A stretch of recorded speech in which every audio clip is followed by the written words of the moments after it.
Et en gros, on avait raccroché celui-là avec le deuxième qui était derrière là. Et là aussi, là-bas, essaye de décaler la pointe là, sur le deuxième. Et voilà, exactement le même croisement. Voilà, celui-là. Normalement, c'était censé prendre la forme. Ça tient ou pas? Vas-y, je vais la tenir.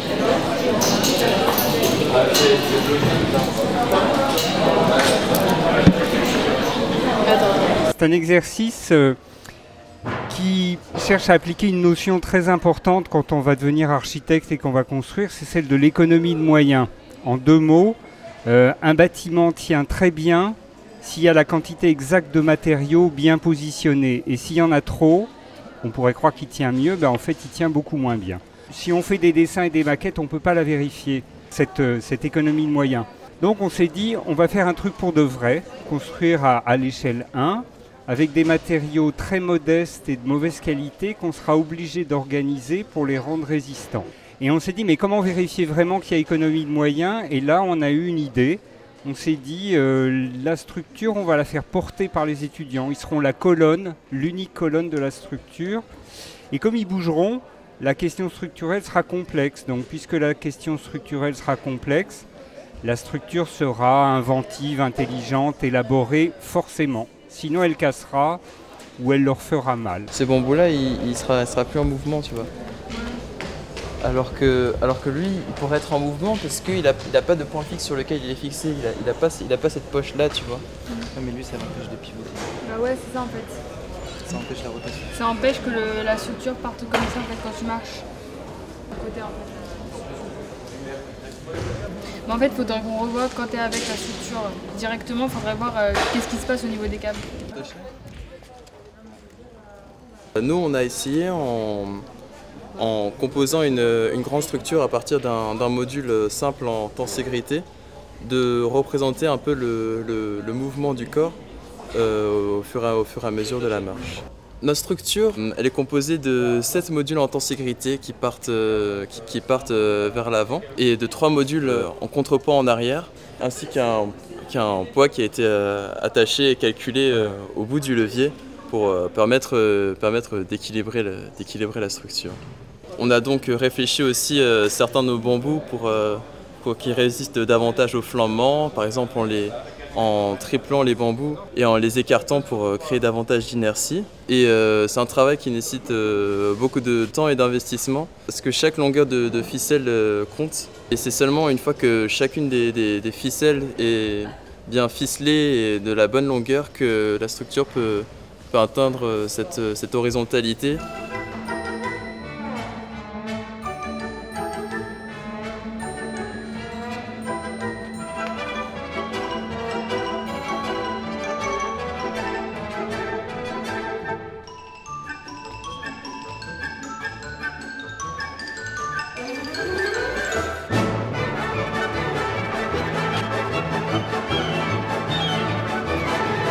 Alors cette année, le thème, c'était « Construisez un écho corporel ». Il faudrait que la structure, une fois construite et portée, soit une sorte de commentaire de l'organisation de votre corps, ou bien que la façon dont votre corps porte la structure en explique l'organisation et la stabilité. Ouais, comment tu fais? Ok. Tu veux vraiment que je fasse un pas là? Essaie. Au pire, il y a Thomas qui rattrape.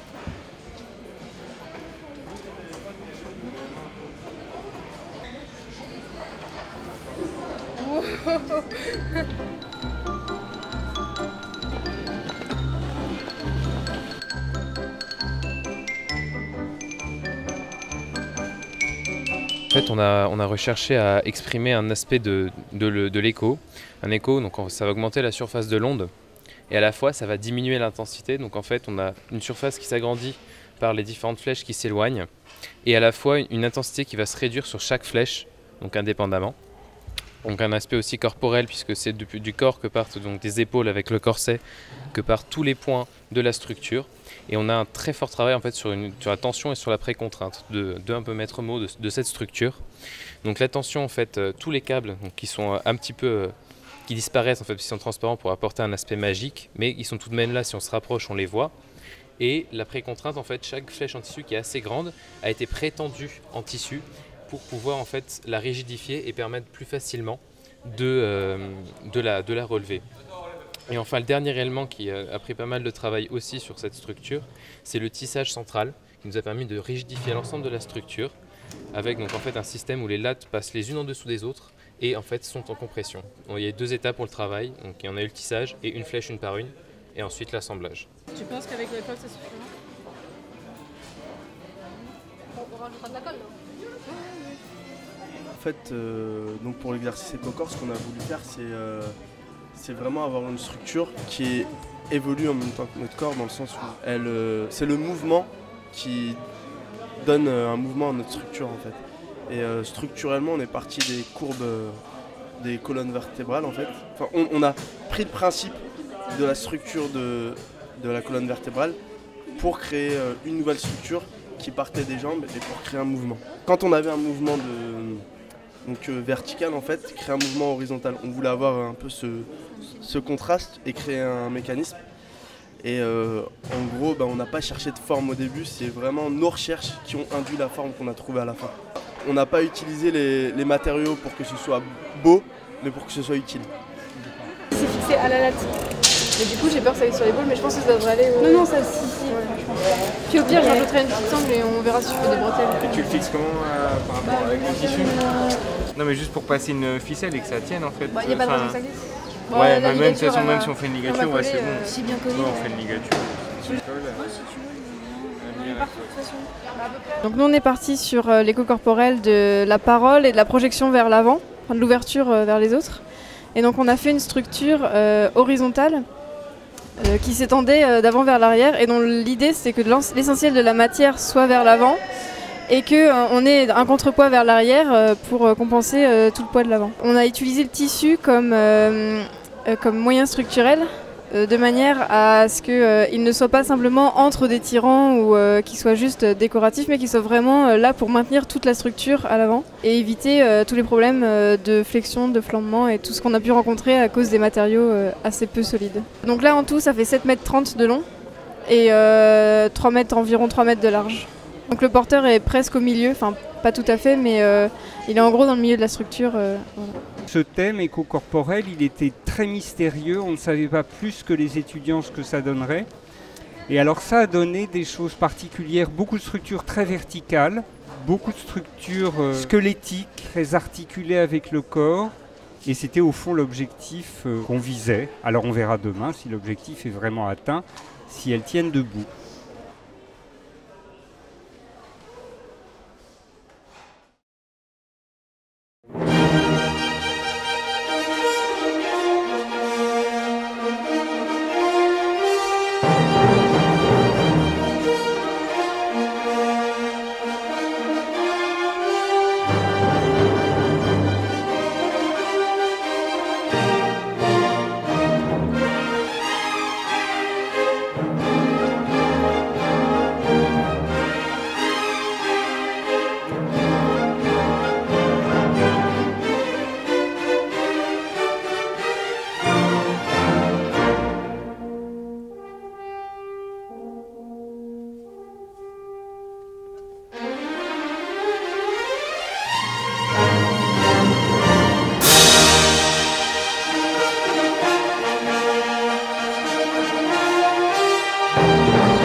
Merci.